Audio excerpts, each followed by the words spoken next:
Great. All right, so welcome to this Saturday meeting of the EPG Virtual B2B. Just 1 second. I hope all my settings are fine. So yeah, welcome to Saturday, 12th of October to the EPG Virtual B2B webinar. This is a webinar that takes place every Saturday from 8 to 10. And the aim is really just as entrepreneurs from Africa to connect and network. This is also a build-up to our APG, Africa Partnership for Growth Symposium and Award, which is taking place from the 20th to 23rd of November, so next month. So if you are not here yet, if you have not yet registered, please, I would like to urge you to do so. Here are the details. Marga, you will be able to share the details on a chat. If you are not yet registered for EPG 2024, please do not miss this opportunity to meet your fellow entrepreneurs, to meet stakeholders, to meet potential partners face to face and discuss business. It will take place in Cape Town from 20th to 23rd. Right, I'm sure you would like to know a little bit more about Leading Women of Africa, and that's what I will share about LWA. We are LWA Group, and we always say we are the pioneer for women empowerment. We are the pioneer for Africa's development. We are the engine of development on a continent, meaning we really try to bring our brick of rebuilding, in the process of rebuilding our continent. So we are a pioneering women-led Pan-African social enterprise, so we offer services and some really amazing and exciting empowerment and development programs. Some of the services that we do offer include sourcing and procurement, meaning if you want to source any product anywhere in Africa, we should be your first point of contact. But also if you want to sell, when it comes to market entry, maybe you are producing and you are looking for market, please get also in touch with us.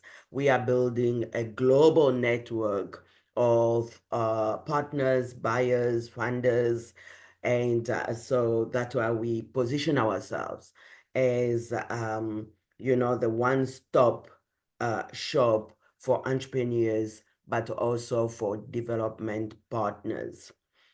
We do research, market research or survey. Maybe you are here and you would like to know what's happening, what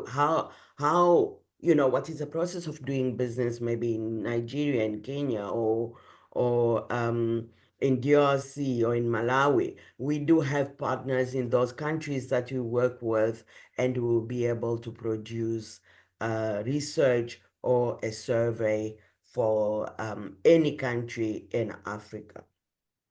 We facilitate access to finance.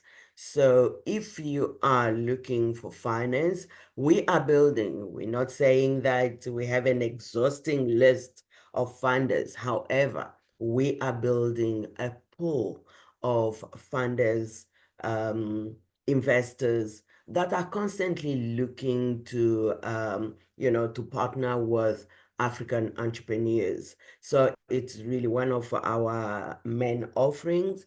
So if you are an entrepreneur and looking for funding, please do not hesitate to contact us, and we'll give you a bit more details now. And we offer corporate training. If you work for a corporate and maybe you are in need of training, honestly, for across sectors and industry, we have experts. We have built a pool of experts, whether it is in banking, in human resources, in marketing, in accounting, in business development. We have experts and we do offer corporate training. So if your company or the company that you work for, or maybe your associate, you know that they are looking for a reliable training company, they can contact us. We also have leadership and entrepreneurship programs. Leadership is key to RWA. We stand on two legs, leadership and entrepreneurship. Those are the two pillars on which RWA stands. So we are big on leadership. We work with women in leadership positions, whether in politics or corporate, and we support entrepreneurs because we believe that the Africa of tomorrow will be led by entrepreneurs. And if we can build entrepreneurship to a sustainable level, that's how Africa's socio-economic development will actually will reach its stability. We have the Agenda 2063 of AU that those aspirations can only be attained when entrepreneurs are flourishing, are creating jobs, and are contributing in the GDPs of their respective countries. The funding services that we offer, they are tailor-made to entrepreneurs' unique needs. So every company, we are all entrepreneurs, you have your unique need, and we will assess your need, and we can see how we can support you. So we work with a number of partners such as TechField, Safe Trade, and Trade Mzansi, which I will introduce to you now. Right. On the funding services, we do offer advisory services. If you need a business plan or a pitch deck, we'll be able to support you with that. If we do have number of funding opportunities that you need to apply for.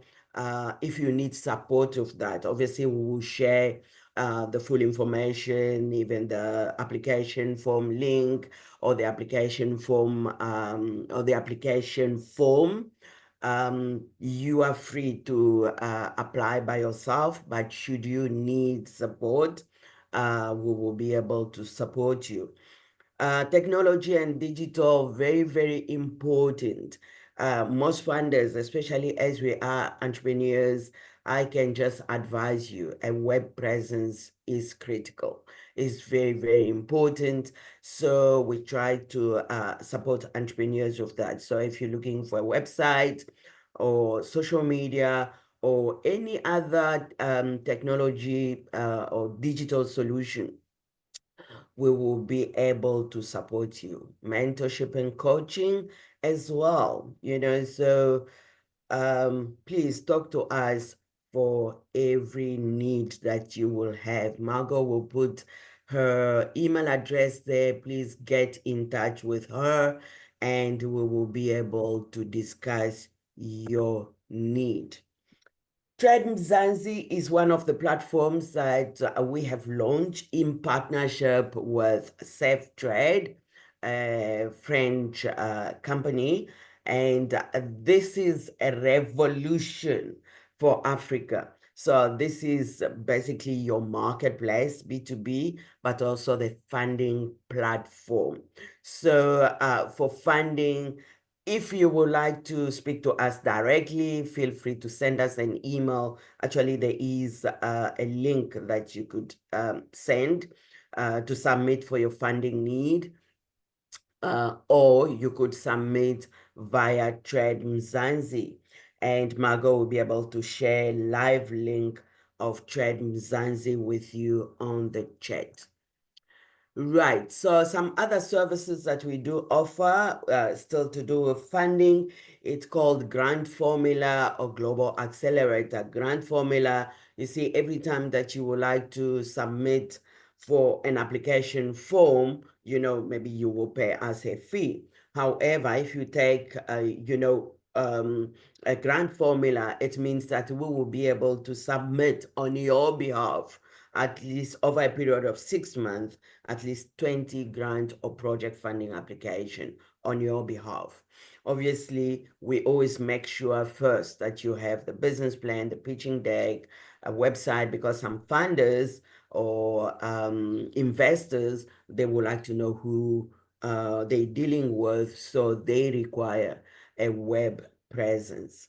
Or Global Accelerate, again, for those in IT, startups, we support them with, to put them on the programs to do for accelerators, program innovation programs, and other funding opportunities.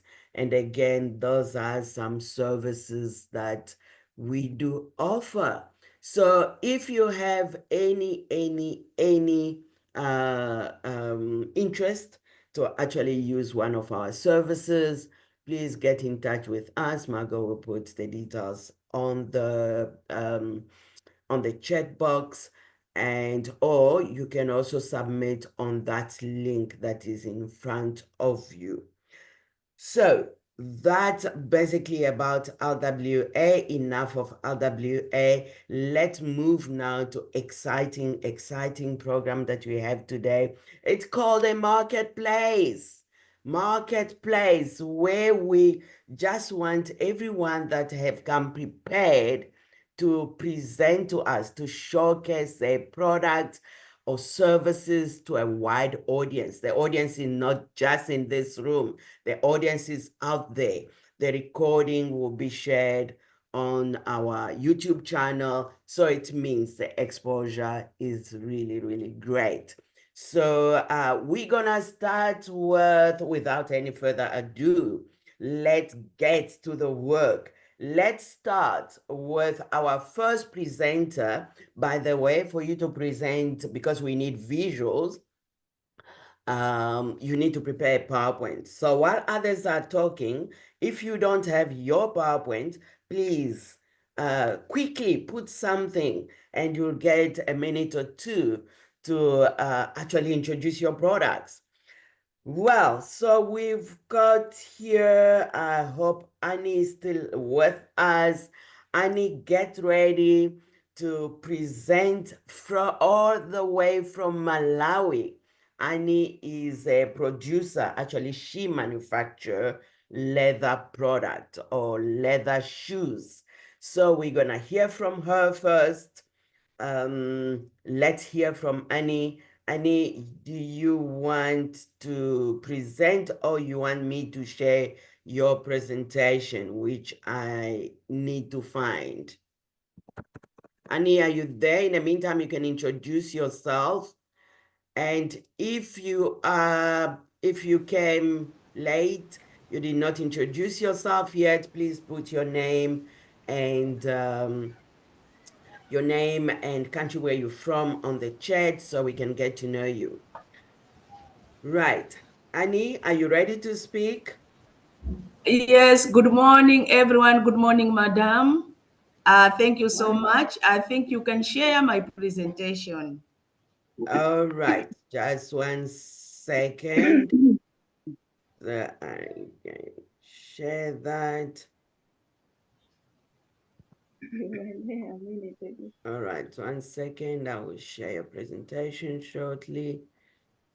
This is it.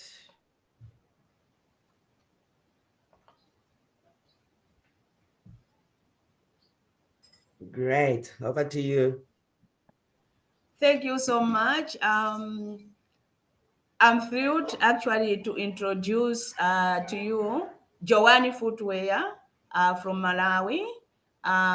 We are into manufacturing footwear, which are sustainable, handcrafted, Also, we are going by African inspiration.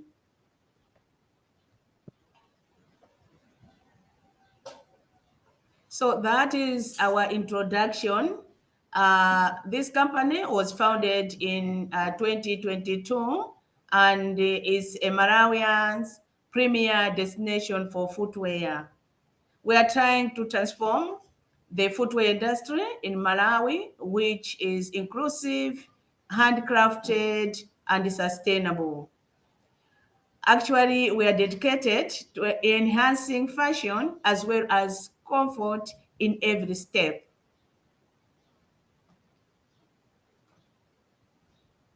So our mission is to design and craft the shoes which are inclusive, sustainable, and also we're trying to address unique needs for Malawians and beyond, which foster accessibility and promote social responsibility.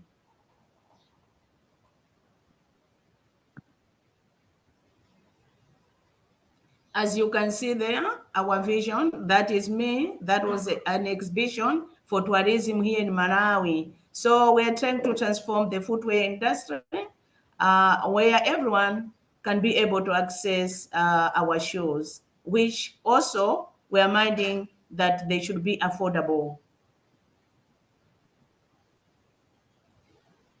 That is shoes, just to show you. We are saying on the market opportunity, we can agree that there's a growing demand for inspired Africans and even beyond when it comes to fashion. So we are dealing with sustainable products. Also, we are looking at the increasing interest in the African culture. For sure, everyone would want to show their culture. So we are trying to embed our shoes with the culture. We are also saying there's limited competition as far as African inspired footwear is concerned.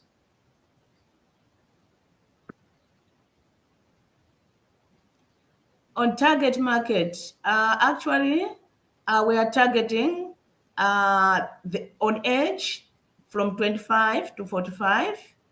Also, for middle to upper income, that class we're also targeting. We're also looking at the interest of our buyers in terms of fashion, culture, and sustainability. We are also looking at geographical reach. Here in Malawi locally, we target the middle class individuals. We also target the public in terms of government institutions for those ones because they use like boots, safety boots, and other shoes. Also the private institutions. Regionally in Africa, we are saying in today's environment, everyone wants fashion, goes with fashion. So that is also our target. On customer segments, you can see my graph there. We are showing that mainly, I think every child wants education and wouldn't go to school without putting on a school shoe. So that is our main target.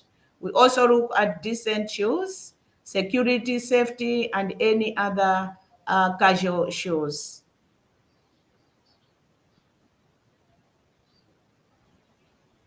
That is part of our corrections. Like I've said, we want inclusivity in our manufacturing. So you can see we do manufacture sandals of different types. Actually, the first one, the one you're seeing there, there's a sandal, there's a shoe. So that is also to include those who are physically challenged like that one. Also, school shoes, also boots of any kind. I've just shown some of our collections. But we've gone beyond that because we are very, very, very mindful about the environment. So whatever we have, like in terms of offcuts, we use those ones to manufacture small, small things like wallets, our phone pouches, all that we do.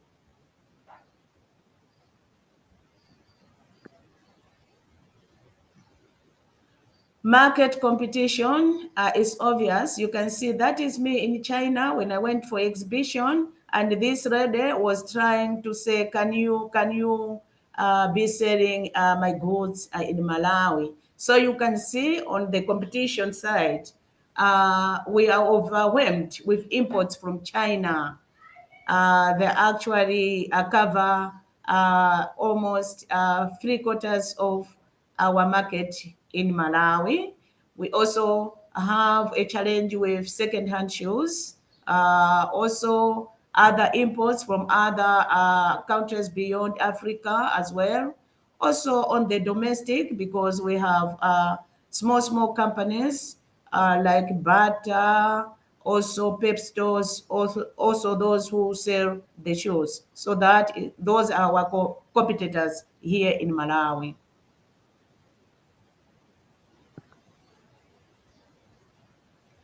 Okay, so those are our financial projections. Actually, we are trying to source funding. So you can see the way we have projected. Actually, that was 2023, where we made a profit of 7.2, and we're projecting that if we get the funding, the ask which we are having on our table, then by 2027 we should be able to make a profit of 18.7. Those are million kwachas.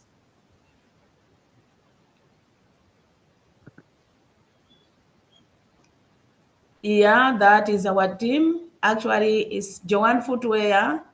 It's a family business. So I'm Anne and my husband is John. So I'm the CEO and the founder. And then my husband John Msisia. Then we have production manager. We have also the sales manager. We also have artisans, but one of them is James. So that's our team. So you can find us on that email. You can call us at any time. On social media, we are on Instagram as Joanne Footwear, Facebook and TikTok. Also, we are on LinkedIn. So we are saying partner with us to develop inclusive and sustainable footwear and create a better future for everyone. Thank you so much for your attention. Wow, wow, partner with us, ladies and gentlemen in the room. Before we move any further, let first engage Annie from Joanne Footwear. I'm sure you have seen what she has to offer, and let's try to engage her. Maybe you have questions. Maybe you see partnership opportunities with her on the funding we're going to discuss. But also, you might have a comment on her presentation. I'm actually interested in that. Yes, I saw some hands. Nosipo, great, great. All right. Well, oh, was just to say you like it, or but I would really like some questions for Annie. Please did let engage her. Yes, males. Please go ahead. Go ahead. Yes, thanks so very much uh, for the wonderful presentation. I would like to say you are a great woman, and I love your courage. It's not easy for a woman to strive in that industry, because I know that industry is mainly dominated by men, but there you are, coming up with such an industry. Indeed, I think we might have, you might have the competitors, but I think local is lacquer. I love what you presented, that you also handcraft the same shoes. And that's what makes it unique, because anything that you make with also your hands is quite unique, and durable, and strong. You've mentioned about bringing your partner from China to sell her shoes on her behalf. My question is, how are you going to solve the issue of the competition that you have already talked about? Because you are also striving in the market, looking for market, and then you bring the other partner from China. Did you also agree for that Chinese lady to sell your shoes in China on your behalf? Thank you. That's my question. Annie?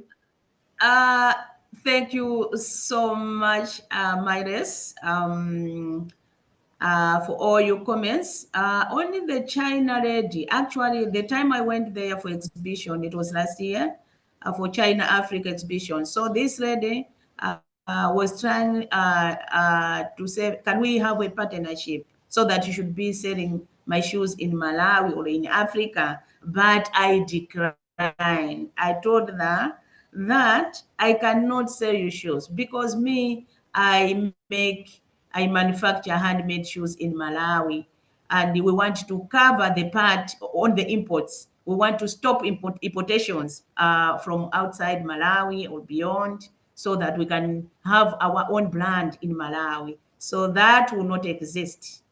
Thank you so much. Wow, that's the great idea. Otherwise, you are going to kill your own business. Thank you so very much for that satisfying answer.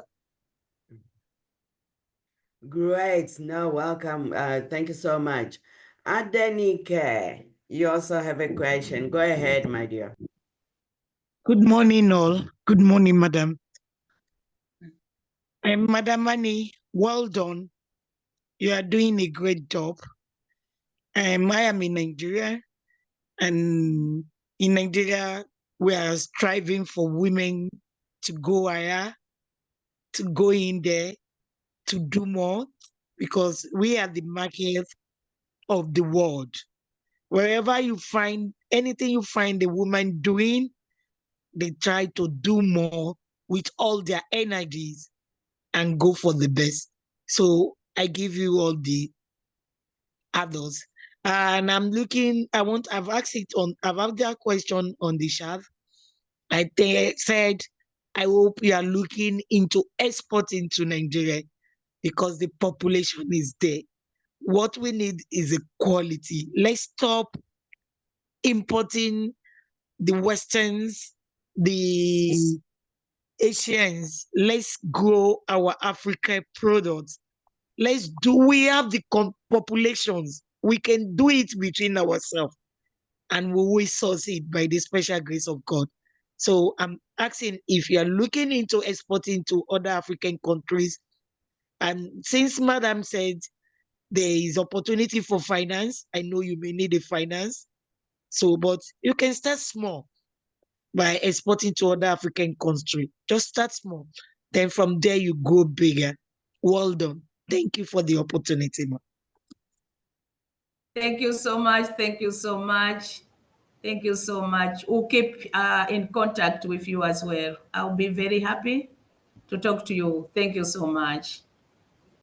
Yes, I think that's very important. Miss Adenike, if you think, you could link her up to Nigerian markets, that will be great.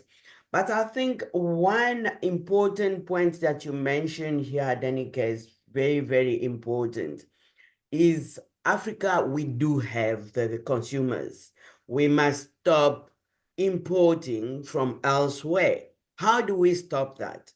We can only stop that when our policies are conducive to do that. So it means that we need to continue lobbying so that our government can relook at the policies of importation. Annie is in Malawi. You've seen the market share. She has a very tiny market of Malawi. which is very, very unfair. Okay, so this can only happen when we continue to lobby to our African government so that they can review the policies, the trade policies, the bilateral, multilateral trade policies that they are having around the world. So let's bear that in mind, that it is our job as entrepreneurs to really stand up for ourselves. The Agenda 2063 of the African Union actually is really placing women at the heart, at the center of Africa's development. But how will women develop if the policies do not work in our favor? So it means that we need to continue advocating, lobbying for change of policy. By the way, Miss Annie will be in Cape Town at APG. So if you are in South Africa and in Cape Town, please do not miss to attend APG, where Miss Annie will be showcasing her shoes. You can buy and bring your children, your partners as well, to come see the shoes made in Africa for Africa. I see Adenike has, is it the old hand or the new hand? Is a new one, ma'am. Or is it a new one? Okay, go ahead. Yes. I just want to appreciate your comment. And there is one thing I used to say in any opportunity I have to speak in public, that we know the kind of leaders we have. So what I used to say is that we don't have to, yes, we are lobbying our government, we're doing everything, but they are not listening to us. So what we should do individually, we should stand up and start patronizing ourselves. Let's, we are population. We are more than them. Yes, they have the power, but they don't have the number of the common people. So let's we support ourselves. Let's buy from ourselves. Let's appreciate our product by ourselves. Instead of buying imported, let's buy African made. Let's buy Nigeria made. Let's buy South Africa made. From there, individually, from our homes, we are leader too. So by this time we start patronizing each other, then it will be easy for us to go a long way. Thank you, ma. Thank you so much. Thank you so much for that. Definitely, that is really one of the motto of LWA. Let's start patronizing ourselves. I can promise you, one day you will attend one of the training that I do give on how to grow entrepreneurship in Africa. It's through patronizing ourselves, like Adenike just said. Where we need to shop Africans, we need to support that mama on the corner street. We need to support a local shop. That is the only way we can actually ensure that entrepreneurship in Africa is thriving. Entrepreneurs are thriving. So let's continue to do that. I think one of the questions that I had, Annie, has been answered. And a comment that I have on one of your slides, when you show demographics, you say that you are targeting 25 to 45, which I think it's contradicting the last part, because my question was, if that is just the markets that you are targeting, how about children? But also my question there is, do you produce male or female shoes? Can you just clarify that so it is clear to the audience, but also to those who watch this video after? Thank you so much, Madam. Actually, on the edge, because from the feedback, we've seen that those who are aged 25 to 45, mainly the ones who are buying. But indeed, I think it's a bit like contradicting. I've seen it because we're saying we're targeting also the school children for the school shows. So I'll need to correct on that one. On the second part, yes, we are also manufacturing men and women shoes, but we have a challenge because for someone to manufacture shoes in Malawi, we import all the raw materials from outside. So it's a bit difficult here to the suppliers for like soles for the women, for the children, for the other types apart from the school shoes. So that's why I want to come, and I'm coming indeed because I want maybe to meet suppliers who can be supplying me the materials I need. We can do a lot, but the challenge is on where to get these materials. Thank you so much.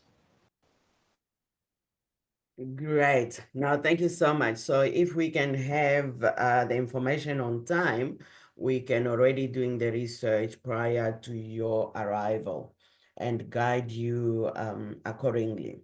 The second or maybe my third question is that a website. Do you have a website?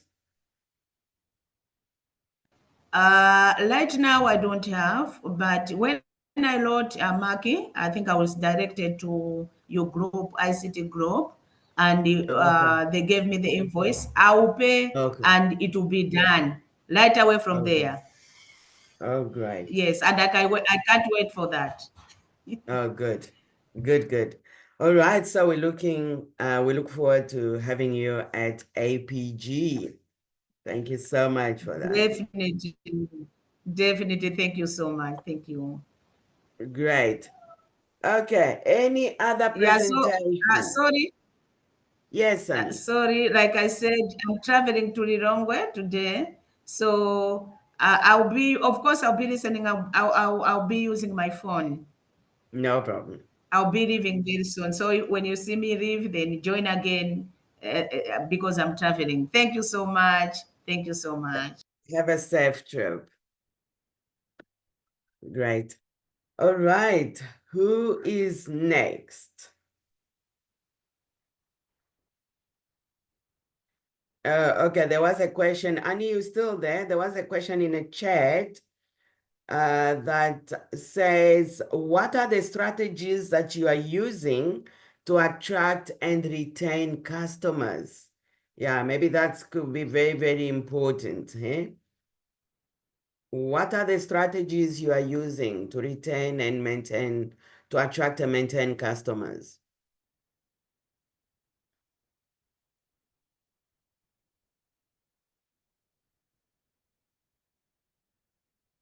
All right, so maybe Annie is already packing for her trip, but let's hope she will rejoin us later and she will be Madeleine? able to comment on that. But I think Madeleine? definitely she needs a good marketing strategy. Somebody calling me. Oh, Madeleine, this is Margot. I'm just jumping in. So I've added Annie's contact details in the chat. I'm going to add them again. It's just to suggest everyone can contact her directly. So we'll add them Exactly. in the chat. Okay. Great. No, thank you so much. So yes, you'll be able to contact Annie directly and be in touch with her. Please let's support her. Let's really patronize our manufacturers in Africa. By the way, development can only happen through industrialization. And, if we can support entrepreneurs like Annie, we are actually creating jobs and we are contributing in the socio-economic development of Malawi. Thank you. Next, any other person that has a presentation?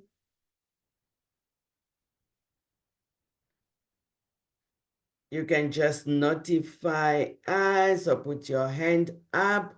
Otherwise, we can go to B2B. We can start off Nosipo. He's on my left. Nosipo, do you want to introduce yourself, to introduce who you are, what you do, and let's get to know you.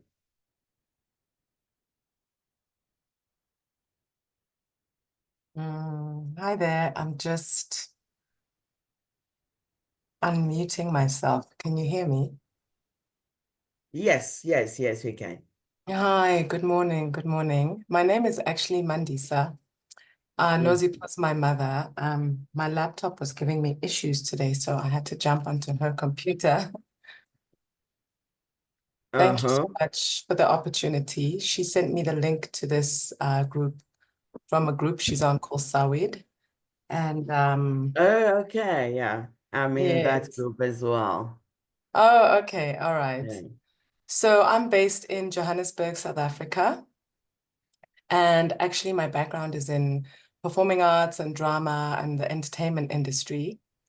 But when COVID hit us in 2020, that industry almost practically shut down. I don't know if it was the same. I think it was the same around the world, but certainly here in Joburg, it shut down for a good 2 years.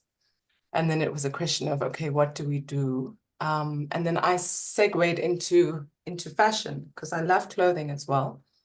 And people always used to comment on my clothing and ask me where I got it. And I just decided instead of, sharing with them where I got it, I decided let me start creating my own and turn it into a business. And that's what I started in 2020, 2021.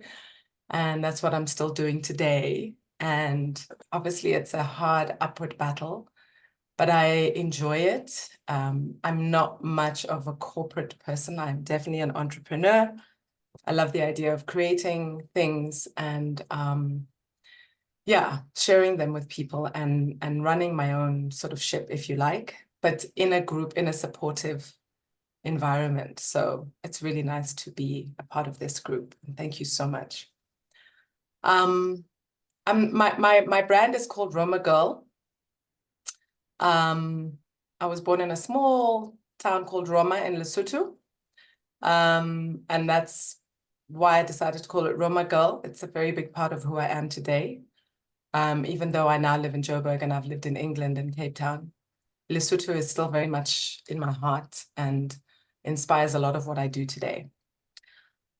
I've never ever shared anything on Zoom, so I'm going to try to see if I can share my presentation with you. But if I don't manage, maybe what I can do is just ask everyone to find me on Instagram in the meantime. And maybe you say this is something that happens every Saturday. I can see if I can be a little bit more prepared for the next Saturday.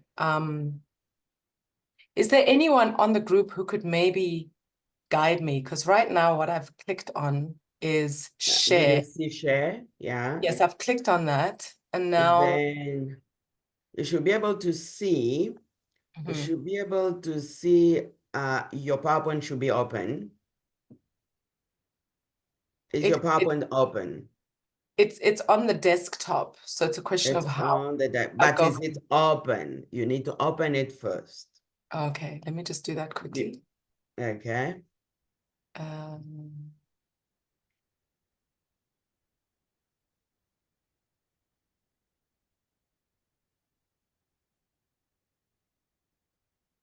So you open it first, then you come back to Zoom, then share. You should be able to see it.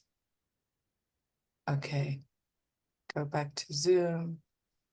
Share. And share. Hey, technology, hey guys, it's a whole other thing. No, I can't. Right. Struggling to get back. There we are. Okay. So now I go back to share screen, right? And there it is. Oh, you are a star. And then I press share, right? That's correct. You just. I don't know There we if go. is it Clever there? girl. Yes. Slideshow, and then I'm going to play from the beginning and see if that works. Okay, I need to now move this out the way. Right, so as I said, my business is called Roma Girl. I specifically focus on kimonos and jumpsuits because those are the items that people used to ask me about all the time. And yeah, here are some of the jumpsuits that I started. Okay, I don't make them myself. I would design, and then I found a lovely group of seamstresses from a local community here in Joburg, who then make them for me. Mm. And then I also make these cute little bags with the little ears where I use African fabric.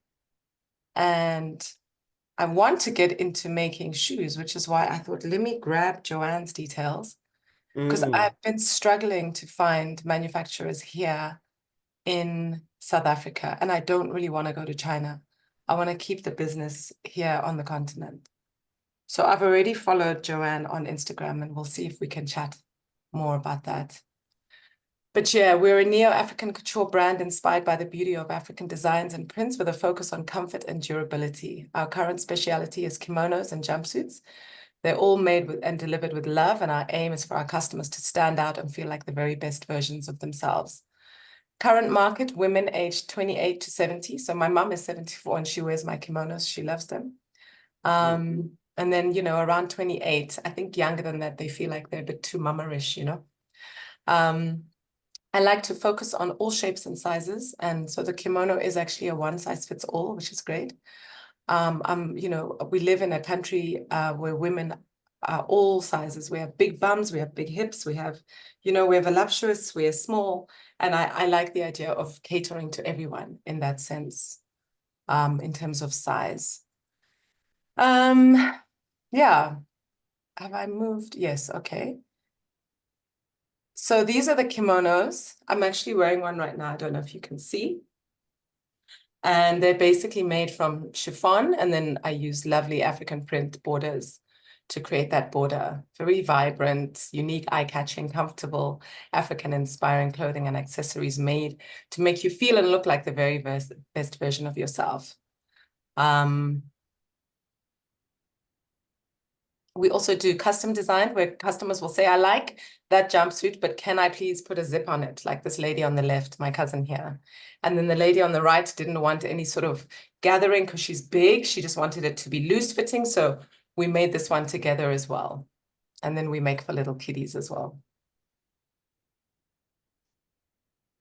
So as I said, I started off as a performer, and then 2023, 2022 is when I really got into this Roma Girl business, and I'm enjoying it, and it's growing. We're on about 1,100 followers on Instagram and growing, which is really exciting.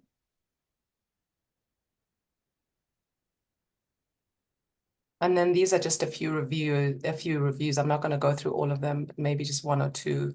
Not only fabulously fashionistic, but Mandisa from Roma Girl went above and beyond with my fitting. Excellent product, excellent service. In a market that can sometimes be so cluttered, Roma Girl stands out as such an authentic brand. The pieces they make are timeless, bold, and unapologetically African. It's always such a pleasure to put on one of their items. So it's really nice, you know, to have this kind of feedback. Here are just some of our customers. The lady on the right is wearing a kimono. The lady on the left, we also do these two pieces where you have a matching jacket and pants. There's the same piece there on the left and another kimono there. And then, yeah, this is our current offering. Clothing with African influence, customized garments and accessories. These are unique Roma Girl garments designed and manufactured in standardized sizes, advertised and sold on various platforms like Facebook and Instagram. Still working on the website. It's close. It should be ready at the end of this month. And then, as I said, these are customized garments because sometimes people know exactly what they want, and it's nice to be able to offer them and make them in their sizes to fit. Yep, those are the shoes on the left there that I'm hoping Joanne will be able to help me with. And then a few other little bits and pieces. There's the backpack again, different colors, different ear patterns. And then, yes, I spoke about our target market, tourists, festival lovers, celebrities, influencers, girls, women. We're not doing anything for men yet. We hope we will eventually because they're feeling left out. But for right now, we're focusing on women. I won't go through the whole differentiation and SWOT analysis if that's okay, because I know there's a lot of people to get through. That's me and my cousin doing a little photo shoot. Yeah, that's it in a nutshell. That's Roma Girl in a nutshell. And on Instagram, for those who'd like to follow us, we're at Roma Girl Jumps, as in jumpsuits, at Roma Girl Jumps. Wow. Thank you, Mandisa. Thank you so much for this. Thank you. Ladies. So, Mandisa, you'll be able to stop share? Yes. Good. Just So click I just stop go to share. share and press stop, hey? Yes. Oh, Okay. have I managed? Yes, you have. Okay. You have. Thank you for your Great. Well done. guidance. Well done. All right. So who has a comment, a question for Mandisa already? There's some good opportunity there for her to connect with Annie. Please, any comment, any question for Mandisa? Thank you, Adenike. Adenike, just clapping for you, Mandisa. Thank you. Great. Thank you, Helen. All right, good. Okay, so let's continue. If Mandisa, you want to put your details on a chat, people can get in touch with you. And Okay. yeah, feel free to do that. Mildred, you can just tell a little bit about you if you are around.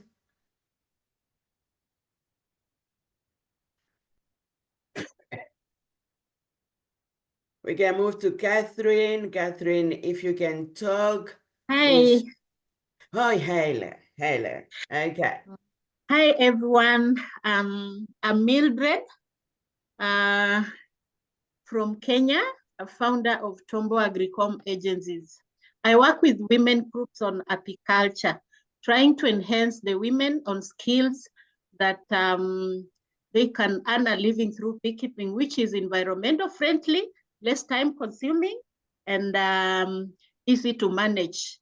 You know, women are most neglected, and yet it is like a resource. Once just tapped like this, the whole nation is changing. So I felt like as I was growing up, if women are empowered, it is like now bringing up the whole society. So I focus mostly on vulnerable women, the grassroots that live adjacent to Kakamega Forest, and we do beekeeping and value addition.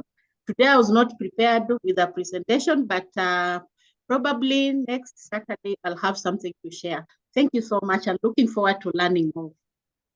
Thank you, Mildred. Thank you, Mildred, for that. I agree with you. When a woman is economically empowered, she has a voice. And that's one thing, we need to encourage ourselves. Economic empowerment of women need to be the key focus of any policy, any program, anything that we do. Need to focus on how we empower women economically. There's this saying that goes, when you empower a woman, you empower a nation. So, and we understand that we have, research has proven that, and we have stories upon stories on the effect of women economic empowerment. Thank you so much for that. Catherine, if you can talk, you can introduce yourself. After that, Mwenje.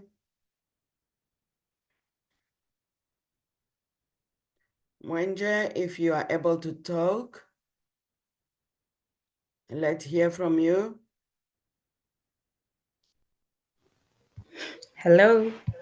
Hello, we can hear you. Hello. Okay, someone. Now Catherine is live. Catherine, oh, you all switch off. Maybe let's start with Catherine. All right. Good morning, everyone. Good morning. Depending on where you connecting from. So, my name is Catherine Ampalu. I'm from Ghana. I'm the CEO for AgroLoad Company Limited. So Agro Limited, we are in technology. We specifically work on farms, uh, advocate for women to get to use farm technology. So I myself am a tractor operator. I operate a tractor, specifically farm tractors. And so I also empower other women to also patronize or use tractors in their farm. Why am I advocating for that? Because in this serious climate change era, another way of combating the climate change, especially in the space of agribusiness, is the use of technology, especially farm technology, farm maintenance. But you know that Africa, a lot of mothers and uncles are still using the old method of preparing the ground, which is not making us productively healthy. We are not able to produce more, and there's so much hunger in the country.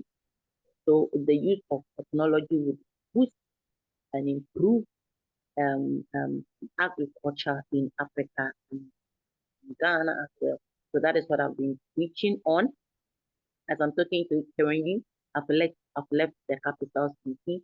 I am in the villages. What am I doing here? so my target is to also connect the smallholder farmers to train them. I wish I can post something, but I don't know how to do it for now. So show you what I came here to do is to empower women.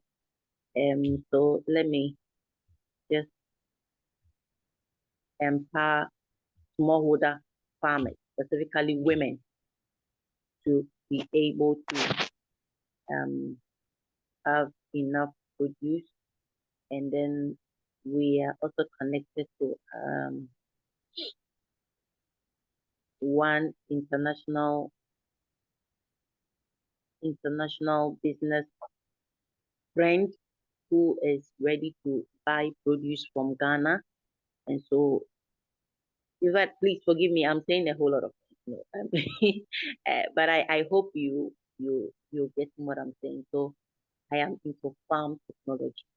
It is practice and all that. So my my my work gives me the opportunity to interact with so many people, but specifically because I'm a woman, I want to empower the woman farmer, the smallholder farmers, because they are struggling. They don't have financial support and all that. So with the little exposure that I have and the knowledge I have in farm technology, I decided to go around Ghana and put women into groups, give them, educate them, train them, and then connect them to both local and international markets. So that is what I do. And so I want to share with you a bit of what I came here. I have a flyer, so I want to read it. Okay. Thank you for your time. So women in agricultural technology. So this is my mission here, women in agricultural technology to combat climate change. We all know what is happening. We are not able to have rains at times that we supposed to have them. And so if you have been following the news in Ghana, the minister is trying to protect our food. And so he's telling exporters to, please don't send our food because this year we're not able to harvest a lot so that we can protect the food in the country. Because it couldn't rain at the time where it's supposed to rain. And what are we supposed to do? Are we going to sit and say, so I am here to, interview the women to know more about it and then look out how my company with other partners would help these women overcome all these challenges because the solutions are there, but just that they are very expensive. So look at how we can put them together and then connect to women like you that are also exposed to investors and donors and all that, so that they can come together we can implement the solution and make sure that we get a lot of food to eat here in Ghana, in Africa. And if you follow, you realize that about 85% of the food sent to Europe, they are coming from Ghana. We can do the research. A lot of food stuff are being sent from Ghana to the European countries and some parts of America. So we also working with people that want food like yam. We have quality yam here. We have soya. We have maize. We have curry. Very quality. Then if you are here and you want to enter into export, you want quality curry from Ghana, maize, you want Tom Brown, you can connect with me. I'm going to connect you to the local market and get you affordable food so that you can also start making some money. Thank you. Great, great. Thank you so much, Catherine from Ghana.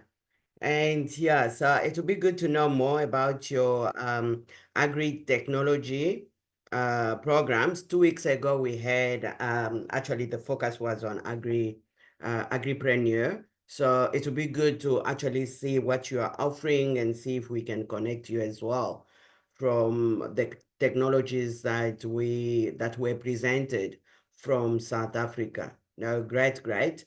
Adenike has a question. Go ahead. Yes, ma'am. Well done, madam. My name is Ade. Once again, I am a farmer, an aggregator of agricultural produce. I export to. I want to back up what you said, that it's time for women to go technology, mechanization farming. I think that's the word I'm supposed to use. Mechanization farming is good so that we can have more produce in Africa. Even though yes, what your government did to ban exportation of agricultural produce is good, because our government did that too in Nigeria. Like I have a client that wants thousands of metric tons of our maize to South Africa. But the first thing our government banned was the maize. Some of our produce, they leave it, we can export, but maize, because they know 90% of our people do eat maize, either by turning it to one thing or the other. So for the country not to go into crisis on food, because all over the world now, there is climate change. So we are not having the produce the way it's supposed to come. Of recent, we have a flood problem in Nigeria, in part of the northern side, that is Borno, within Cameroon and Borno. So the government did the right thing, and well done for supporting the women. Let's support our women. The farming of the olden days is not going to give us more yield, because the population has gone more wide now. So by doing mechanization, I think that will be good. And I would have loved to learn how to how to operate tractor too. I have 2 women too doing that in Nigeria. It's a well good development. Keep it up. Thank you. Yes, we are open for training, train other women to operate tractor. Great. Wow. Yeah, networking is happening. I see Elsie has a hand, sorry. Elsie? Yes, my name. I'm using Elizabeth's phone. She's my mom, though I wanted to show my visuals because I didn't have a power presentation. Oh, okay. All right. So we'll give you a chance. After Catherine, it was Wenje. Is Wenje still here? then Mwenje, sorry. Then it will be Elsie with, so Elsie, you say you have a PowerPoint, right? No, I don't have a PowerPoint. I have visual, I have physical representation of my products. Like I have the bags and the yogurt, you can see them, but I didn't have the power presentation. I just got the message late in the night yesterday. All right, no problem. You'll be able to show them on video then. Mwenje, over to you. Okay, thank you very much. So I'm Rebecca Mwinje from Kenya. I work with the Women and Nature on a climate smart food security project, whereby we empower the women and the youths to adopt fruit trees for rural resilient communities. Well, why was that so? Since time immemorial, we've been talking about the negative impacts of climate change, the effects of climate change to our environment, to us as a people. And then we decided that we are going to plant trees. We started with the exotic trees, the eucalyptus, commonly known in Kenya as school fees, because people plant eucalyptus trees so that when they grow, they can use it, they can sell it and then pay for their children to learn in school. But then that one was not good for the environment. And then we were encouraged to do the indigenous trees. And when we started doing the indigenous trees, well, people ended up cutting the trees so that they can sustain their livelihood, which means the problem was still not solved. Because as much as we were creating an a resilient environment, we were not creating a people who are resilient enough to live in that environment. So they ended up destroying the environment so that they can earn a livelihood. Now we wanted to hit one stone and then solve all those issues, ensure a resilient environment and a resilient people who can be able to sustain their livelihood. And that's why we started our fruit trees for sustainable livelihood and environmental resilient. We are doing fruit trees and the people are able to increase their income, and this is contributing to the social economic empowerment of the community and the nation at large. And the environment is also being conserved at large. And not only the environment and the people, but we are also collaborating with the people who are in apiculture so that they can use the fruit trees, the flowers for pollination and what have you. So that's what we are doing at the moment. And then we cut across the whole value chain. We not only give you the trees, or we not only sell for you the trees, but we work with you, we provide extension services. And at the end of the 2 years, when the fruits are mature, we provide those smallholder farmers and the other farmers a nurturing and a supportive environment whereby they can have access to market platforms where they have linkages to the market, both export and the market inside the country. So we work with the farmer across the value chain. Yeah, we were not prepared with a PowerPoint presentation today. I believe next week we'll be able to make a good presentation for us. Thank you very much. Thank you so much, Rebecca, for this brilliant introduction of what you do.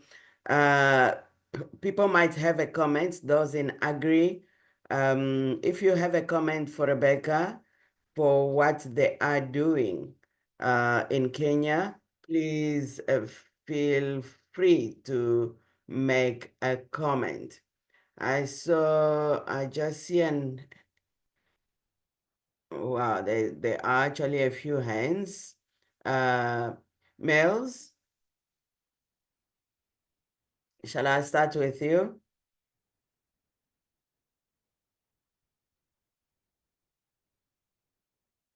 Are you able to talk? Otherwise, Adenike? Thank you, ma'am. Well done, madam. This is a good one. We all talking about climate change all over the world. And Africa, we have to stand up and rise up on what to do so that we can have a better environment. It's like this habit of cutting the trees. I thought it is only in Nigeria. I was surprised to hear you saying that too. The habit of cutting trees is so very rampant. People are not after the disadvantage. They are only after what they are going to make in it. So I think I follow your step too. We set up a small group that we plant trees in schools, and we plant trees that is going to have fruit, so that the tree will not just be there. They can be having the benefit of the fruit, like avocado, oranges. Those are the type of fruit trees we planted, so that they too will be happy that sooner or later they are going to be benefiting from it by eating, so that they can protect the tree from anybody that want to. I think the most trees that people do cut are the trees that are not fruitful. So they turn it to wood that they export out or they use to make furniture. So it's a good way you have taken, a good decision. And I pray and hope God will support you to go over the place. I would like to have your link, because I was thinking of extending this to other African countries, since we are all open for after to liberate every one of us to work together. So you are still two on my path. So I would love to connect with you so that we can work together and see what we can do together for the whole of Africa. Thank you, ma. Wow, great. So I call you the climate changes. As we know, we Yes, ma'am. need to preserve the climate, our environment. So well done, ladies, for being involved in this sector. Miss Zulu. Mel Zulu. Okay, thank you so very much. I'll find my partners in the climate. Yeah, so I would like to say that is very good, and in fact, to see a youth who is concerned with the environment, because me, I'm old, and I will live, I will die. But the fear is, how do the young ones going to cope with what we have destroyed, or the calamity that we have brought upon ourselves?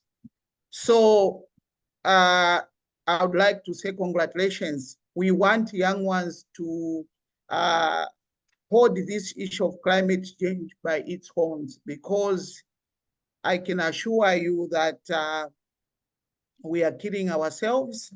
The problem with Mother Nature is that when you tamper with it, it will retaliate. And when it retaliates, it's disaster. We are just seeing how the hurricanes in America, the way they destroyed the community there. Not only that, but even in Africa, Malawi, Fred hurricane who was there, Mozambique, all of us, we are, affected. And for climate change, there is no powerful country, there is no smallest country. We are all going to perish. So I would like to say we have to network. If I've been given chance, you will see my PowerPoint presentation in what we are doing. We are doing great. I've done 3 million trees that I've planted in my life for 20 years. So I would want to network with you. I sit on UN governing board as an observer because of the same. And I'm the vice chairperson for SADC Great Green Wall. I belong to so many networks globally. and I can help you to, to join this. I can help you how you can join these powerful networks, but also to make sure that we continue doing this cause. I think let me not say much. If I'll be given chance, you see my presentation, which I have. Thank you. Otherwise, let's continue fighting because this fight is for young ones. Me, I'm 60 and soon I'll die. But how am I going to leave the environment to my children and my grandchildren? So I've inspired many young ladies because my organization is the oldest female-led organization in environmental and climate change in Zambia. We have clocked 20 years. But I've also inspired my two daughters after they left university. They didn't want to go and work somewhere. They said, Mommy, we want to work with you and we want to, keep on, driving your vision so that it doesn't die when you die yourself. So thank you. Wow, what an inspiring story. And just get ready, after Elsie, it will be your turn, Mrs. Zulu. So your vision will never die. You will leave a strong legacy. And 60 is not really being old. You still have many, many years to live, and we still gonna benefit from your passion to protect the environment.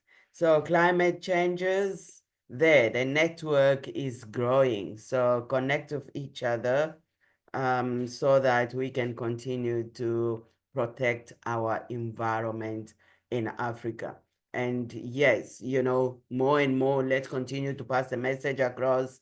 Let's continue to network. Let's continue to communicate around the climate change on the continent.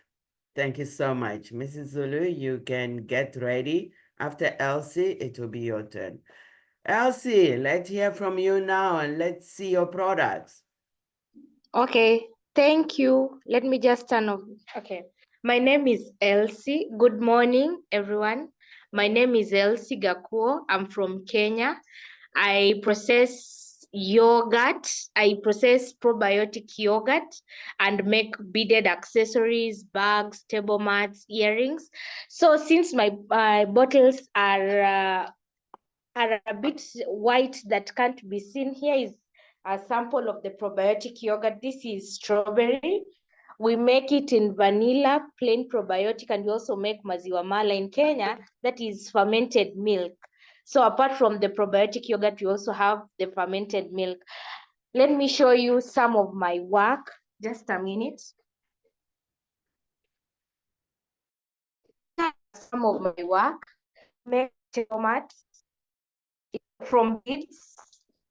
We are trying to create employment. We are trying to solve this problem of unemployment.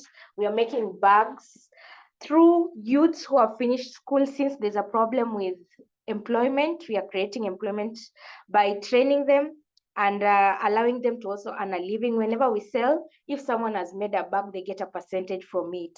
So we make bags, different types of bags, different designs. Even we make accessories in different colors, different sizes. We got the memo late, but we make many more things. But since it was on a late notice, here are some of the few things that we make.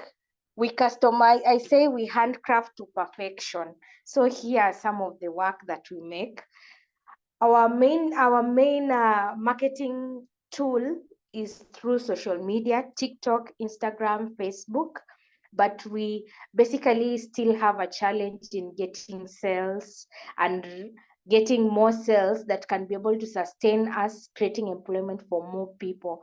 But most people, when they see the work, they're saying, wow, beautiful, lovely. This is something that I would want to carry along for a wedding, for a celebration. But the main challenge is getting the sales. People here in Kenya don't really value the handcraft because a lot goes into making them. and crafting them, like buying the materials, also paying the people. So you find like this bag, I sell it at 3,500 Kenyan money. So someone wants you to sell it at 1,000, which is not possible because the beads are also expensive. You need to pay the person who has made. If it's me, I have to also pay myself because it's an employment for me. I'm just 26 years, so I'm also trying to earn a living from it. So we basically do videos, photos, photo shoots. We also give discounts to also earn sales. We basically also go for exhibitions, showcasing to get more sales and create awareness of what we make so that we can also attract more. When we attract more sales, we'll be able to create employment for many more youths to be able to earn a living and also make a better life for themselves.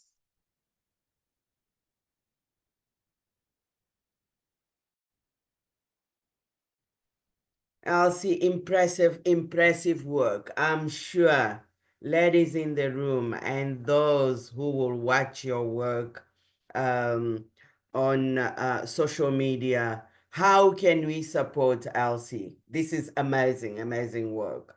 Definitely those bags, you cannot find them anywhere. You know, they are unique, they are uniquely crafted. Please, any comment? How can we support Elsie to grow this business and to become sustainable?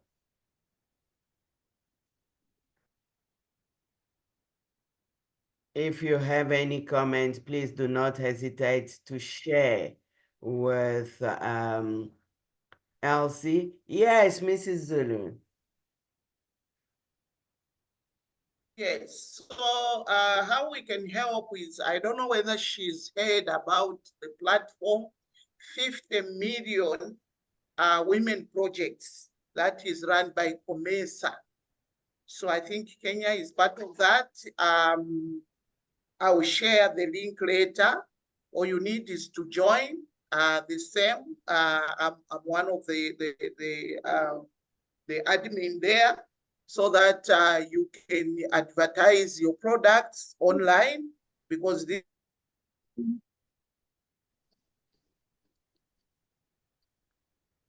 We've lost Mrs. Zulu. Yeah, Yeah, sorry, I there was you are. There you yes, are. I was thrown out because of network. Yeah, so that's how we can personally from me, that's how I can help you. I'll share the link, then you can join, and then you can be able to advertise your product. It's an online market. The transactions are done online. Thank you. Wow. That's great. I think definitely Mrs. Zulu, share the link so we can share the link with all our network that have products that they can join the 50 million women platform. Let's go. And yeah, I'm loving what I'm seeing today. A lot of networking happening, a lot of B2B. So let's get out there. Well done, Elsie. Honestly, wow, young women from the continent are creating jobs. I think they're thinking about tomorrow, and we salute you. We will continue to support you. Next week, bring a PowerPoint, and we will give you a few minutes to really take us through what you do. And you look like a serial entrepreneur. You are into production of dairy product, and you are into, you know, making of bags and uniquely crafted bags. Well done for that. Great. So, Mrs. Zulu, Thank your time is now.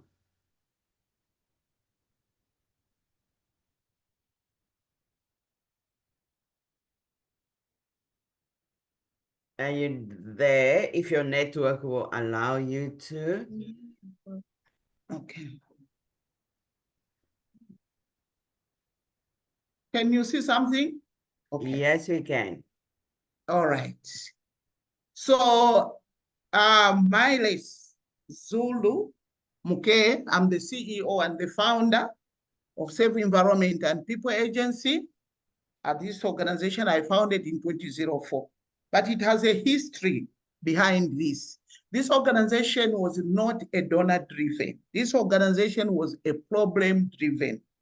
My husband used to work for prisons. He was a prison warden. So that life changed my life, changed the way of thinking. Why? I saw a lot of murder cases. A husband killing a wife killing a husband. So I used to interact with prisoners, just trying to know why.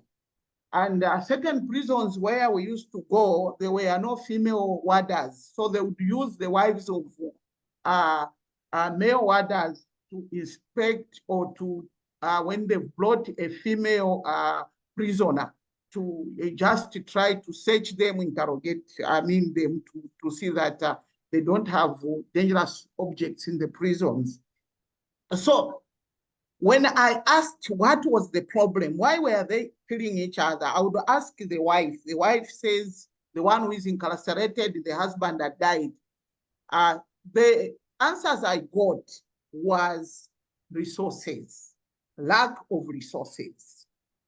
So where there are no equitable distribution to resources, then they cause GBV, they cause death. It was a very frustrating years of experience. Of course, my husband now retired. And then I took it to the heart. Then I said, what should I do to it? Because it was paining me every time seeing a woman coming in prison pregnant, and then she has a child. You know, all those issues, the husband is the same. So I vowed that one day I'm going to do something. So in 2004, I founded this organization just to help the women to not depend on the male folk always, but also them to bring something at home. Because I saw that when you depend on one person, that person becomes frustrated because of pressure. So anything that, misunderstanding can cause death. So that's the history that I'm carrying. I'm carrying very painful memories, but I'm happy that I didn't just brush those. I created something out of the situation which I saw. So I'm the focal point person for Zambia of Weekend Global Network, which was established by FAO. I'm the SADC Great Green Watch chairperson. I co-founded Women Aiding Women. Why did we found Women Aiding Women in Zambia? It's because of the same issues of lack of, resources, and also we support women, those that are also, a victim of nature, maybe floods and so forth. So we came together, we use our own resources to support our fellow women. Then I'm the General Secretary of Pan-African Conservation of African Natural Resources. Then I sit on UNEP, United Nations Environmental Programs, as an observer. So that's what I am. So what was the mandate for SEPA? To foster social, economical development, environment conservation, protection, and let me just minimize, and improve governance to achieve sustainable livelihood in the rural communities. SEPA also promotes gender equity, health, children's rights, HIV and AIDS, and HIV and AIDS mitigation. The vision is leading the way in transforming rural livelihoods by promoting sustainable, eco-friendly environment, pollution-free water, the air, health, foods, improve livelihood and health. At the end, we are going to have a health society. So let me go to the next.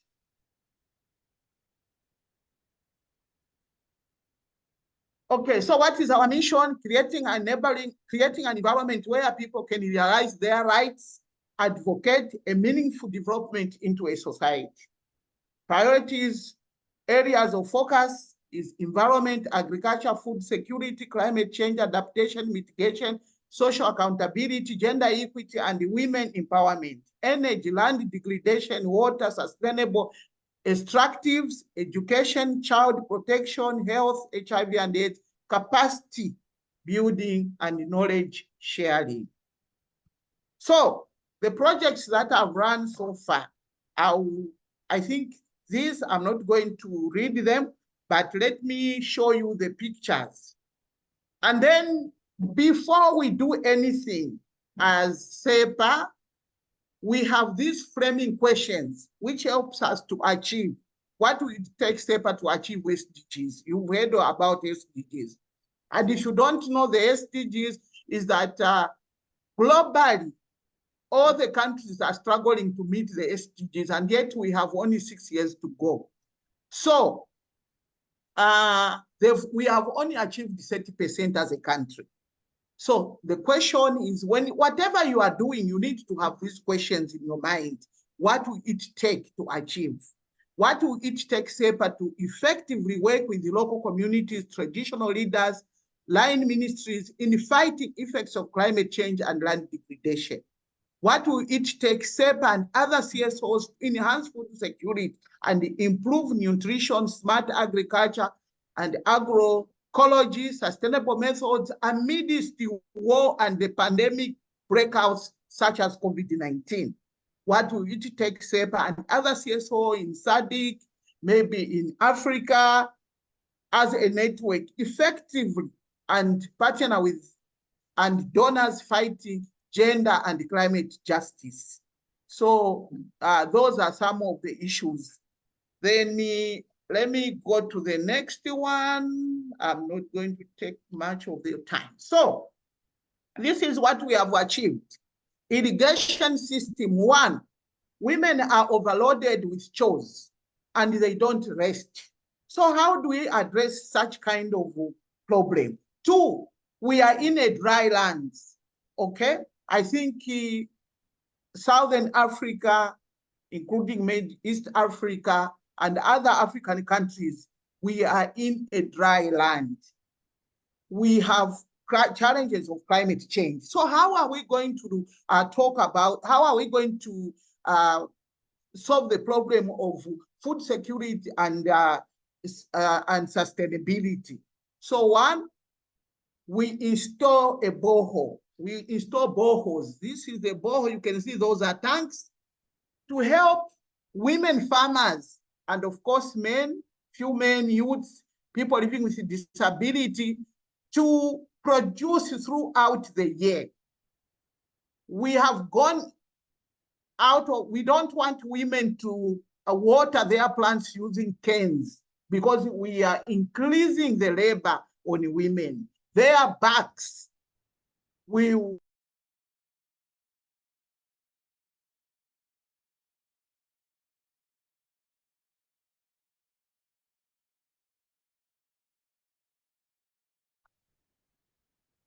It looks like Mrs. Zulu has connection problem. Right, so let's hope she will join us back. So while we wait for her, let's see. Helen, you want to share? So as soon as Mrs. Zulu comes back, we give her space. Helen, you have something to share? Oh, yeah. She's back. She's back. Thank you. Yeah, sorry. Yeah. Again, I've gone. You can share the screen again. Okay, I'm here. Okay. I need to share again? Yes. Okay. Maybe I will share it. Okay.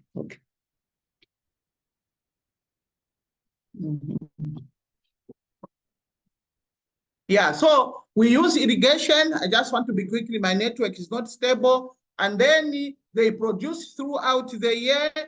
You can see during the dry season, they are doing gardens. During rain season, they are doing rain-fed agriculture. Let me go next. So we promote, agroecology. This is cost-effective agriculture where we don't use chemical fertilizers. We use organic. So you can see we are training women farmers there to make what we call bocage or some other fertilizer that we use for the crops. So this promotes land management and restoration. We plant trees, just as I said. So we work with government departments like forest to rehabilitate land, but also schools. So all these are different activities that we do. We've done different species, indigenous, because indigenous, that's where we get medicine, we get food. We have also planted fruit trees for business and also for nutrition in schools for the children. We protect the international waters. In Zambia, there is a river called Zambezi River. It starts where I am, and then it goes to Zimbabwe, it goes to Mozambique, it goes to Angola, until it goes to Indian Ocean in South Africa. So this water, we are protecting life under water. So people are modding bricks. This is extractive, and then we sensitize them. We try to find other mode of business that they can do, or modding these bricks outside Zambezi River, because if this river is contaminated, then all the people in Southern Africa will be affected. We build the capacity of the communities. So you can see community forest management is one of the things that we are promoting, where communities should do, have own the forest of their own. In Zambia, there is Forest Act of 2015, which promotes communities to to own the forest of their own. When they own that forest, whatever is being done, whether even a giant mining company will never come to that forest unless they agree and they will share the shares. So that's what we do. That's what we do. And then the forest becomes theirs. They decide what to do with that forest. But the major thing is to conserve. So these are line ministries that you can see here. These are line ministries. We are doing the capacity building for them, but then also build the capacity for the communities, so that a woman can be able to sustain herself. In the forest in Zambia, we have a lot of wild fruits. Women, we train them to pick wild fruits, add value, and sell, so that they cannot depend on the male folk entirely, and then we see GBV and killing themselves. So we are doing this. This is beekeeping. You can see me there in between here. This is beekeeping. We train beekeepers. Here we support even beehives. We support honey pressers so that they can process. Then we package them. So here I was exhibiting at the 50 Women Plus project in Lusaka at Comesa. Then we sell this honey on behalf of the women, and then the money goes back to them. Or the organization buys the honey, then the organization starts repackaging so that we sell. So we are empowering ourselves and also empowering the women.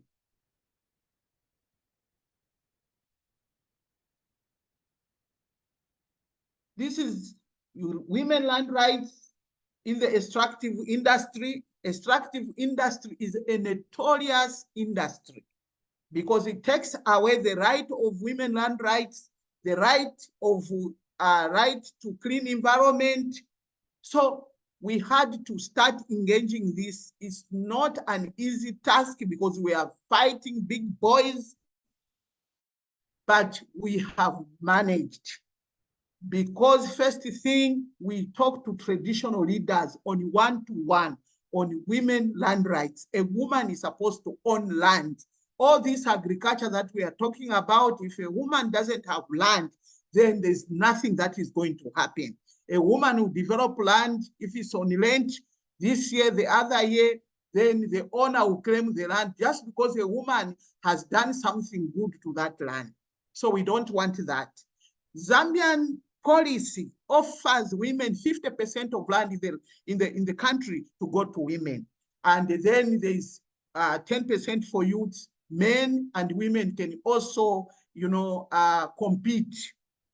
So we have achieved 60% of women in the communities where we are working from, though it's extractive industry area, they've managed to get land, both on customary and on state land. We were also recognized by the councils putting us on the panel whenever there's an interview of land.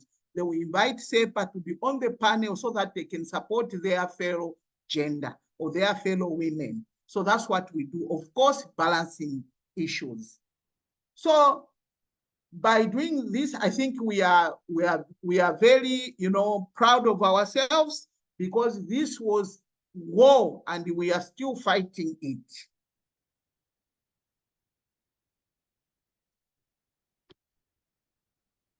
So the challenges that we have is we receive small grants, which now we want to network with you and to make sure that you make us grow, and also to make sure that we continue supporting women so that we don't see those deaths that I saw that are traumatizing me. But what helped us to achieve this, I think I didn't put that, but if I'm in South Africa, I'll add that, is following the principles of 3H and 2F. So what is 3H and 2F? 3H is the head, the heart, and the hands. 2F is the feet. So what am I saying? When you are doing every project, the project comes from the head. You think, you plan. And then the next time you see people doing is hands-on, start implementing the project. Then the feet will take them where they are going to implement. But they skip the heart. They leave out the heart. What do I mean, leaving out the heart? It's they don't have a passion for it. Others, they do it for monies. Others, they do it for their own interest. For me, running this organization, what helped me to stay up to now is because I took it to the heart. It used to pain me, to want me, make sure that I strive every day. And then when I did that, I was footing for 16 years without an operation car to reach out to the communities, to reach out to women so that I can change their mindset. That was going out of my way, passion. If I'm lucky, I'll go to the government department and ask them, this week, where are you going to do your activities? If they tell me, and that's where I want to go, I'll have a lift with them, pack my lunch and go there and do my work. And then when they're coming back, they'll bring me back. So that's what 3H and 2F means, to have a passion. Whether there are no resources, I used to finance this organization together with my few colleagues who are my co-founders. The other issue that I want to say is applying transformative leadership. What is transformative leadership? Is to be a leader in your own capacity, whether you are an office holder, you are an accountant, you are a CEO, you are, a programs officer. Take it as if it's your own. You need less supervision. By doing that, you achieve what you want to achieve. So the other issue is gender action learning. Remember what I saw when resources are not distributed equitably, there is GBV, there is killing. So as much as we are focusing on women, we are trying to bring their spouse to understand that gender action learning is no longer men in front and women at the back, but men and women working together side by side. I have this song. If I travel to South Africa, I'll come and sing for you. So by doing this, we have changed the mindset of men or women looking at men as the only providers, and then looking at women as who are supposed to sit in the kitchen and raise the children. So we have changed the mindset that they are your partners. And if you want your family to strive, we want our community to strive, let us work together. So that's the work that I've been doing for 20 years now. I salute you. Thank you for listening. Wow, wow, wow, wow. That's our time is up, but what an amazing presentation. Honestly, Mrs. Zulu, by the way, Mrs. Zulu is one of the short listed awardees, and she will be in Cape Town in November. So you want to meet the woman behind this presentation, please don't miss November. And she will be with us. Yes, we would like to definitely hear more what you are doing. We don't have much time for comment because our time is up.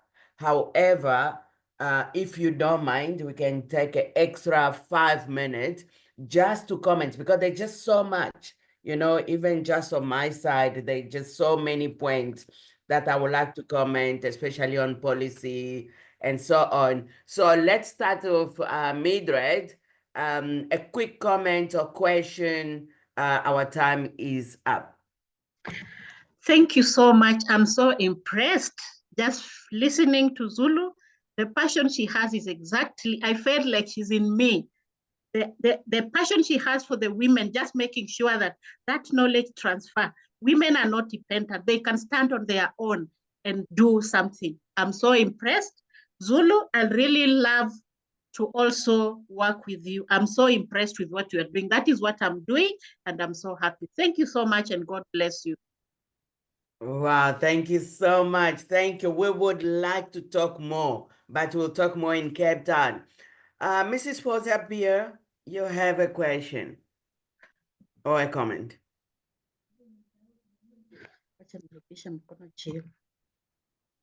Mrs. Fozia, you can go ahead. Thank you, Madam Madeline. I'm sorry that I came in late as usual. And I must say, Ms. Zulu, she fascinated me. I heard the tail end, and I think many women should pick up from her exactly what she's doing. Transformation. I'm so overwhelmed with the land rights. Imagine the land rights. Women have now the right to access to land. I'm going to be dying to see her in Cape Town, really. And maybe, Madam Madeline, you should one day call all these women for a good conference. Africa, women from Africa. I was in Canada not long ago, last year, and they had a big session on the main road, a conference of African women with all what they are doing in society. It was fantastic. So I think you must do that because you are a leader. Thank you very much for inviting me. I love to be on these virtuals. Thank you. Thank you so much. And we look forward to seeing you in Cape Town as well. By the way, Mrs. Zulu, you'll be meeting Mrs. Pierre in Cape Town and many others that are in this room. So there will actually be a session on women in leadership during the conference. So Mrs. Zulu, definitely get ready to present on that panel because that's where we really want to change. And it's not only women, it's actually men as well, because it takes two to tango. And it's very important that men and women, we need to work. And one thing you mentioned, Mrs. Zulu, is that women need to work alongside men. and no longer behind. Oh, thank you so much. Catherine, your quick comment. This is fire. This is fire, Mrs. Zhu. This is amazing. I am burning in my hotel. You see, she said something. You must be passionate. I am in Accra, but I have to move to the villages. I really want to understand what is happening so that I can find the right solution to the women. And one of my interviews with the women, I remember we actually picking data. And so a gentleman came to me. And then there's also a loan facility that my company do give to women. And so the guy came to me and was like, why are you focusing, the farmer, why are you focusing on women? And I said, okay, women has a lot in hand and they have to do everything. And per our research, we realize that women are always at the marketplace. So that's why we keep giving them the microloans. Like, no, men can also pay. Trust men for that. I was so touched about that interview I had in that village. So I think by this presentation, I think I must start including the men per Mrs. Zulu's presentation and what the man came to do. We can also pay, trust us. And this is good. Thank you so much. So what's the process to get to the conference? What's the process? Margot, Do can you we share do- the link on the group, on the chat, please? We can share the link with you so you can register. Right. I think Ghana, you don't need visa anymore, so you can just hop on your plane and come. Yes, and And come. invite some other women and men, because the conference is not only women, basically men, entrepreneurs, leaders, women, let's come together. Great. I think we would have loved to go on and on and on, but let's remember that it's Saturday. I'm sure everyone has so much to do. Mrs. Zulu will be in Cape Town in November, so you will get to hear more from her, and she will be actually speaking as well. And Mrs. Fosa as well. And now, Catherine, please bring a delegation from Ghana. You don't need visa. We'll send you details. Margot, maybe be in touch with Catherine so that you can organize her delegation to join to Cape Town. Great. I think we're gonna stop here. We really went over time and we really don't want to go over time. Saturdays, it's for us that for entrepreneurs, we don't have actually weekend, so it's work time. So and we still have to juggle. You have the family, you have also work. So we're gonna stop here for today. Next Saturday, come prepared, have your PowerPoint ready, quick, and let interact. Helen did not have a chance to speak. I can give you 1 minute before we close. Helen, go ahead.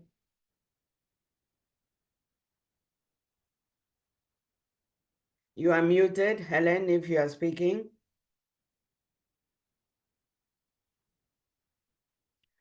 Right. Helen, you are muted. I saw your hand. Well, okay, so if Helen, oh, there she is. All I'm right. just thanking Margaret Toili, who introduced all the Mildred, Rebecca, Elsie, and I. But I'm more on nutrition, so next time I'll be able to talk about the nutrition. Thank you. Great. Great. Thank you so much, Helen. Yes, come prepared next Saturday. We will share more on how we are feeding Africa and how we as women are engine for development. We are the engine that will make the AU 2063 happen. It will not happen without the contribution of women. So let's continue, like Mrs. Zulu has really ignited that fire in us. Let's continue. Let's have that passion, not only for ourselves, but for our families, our communities, our countries, and our Africa. Thank you so much, and have a lovely weekend further. See you next Saturday, same time, and I will look forward. Bye-bye for now. Bye-bye. Thank you. Bye-bye.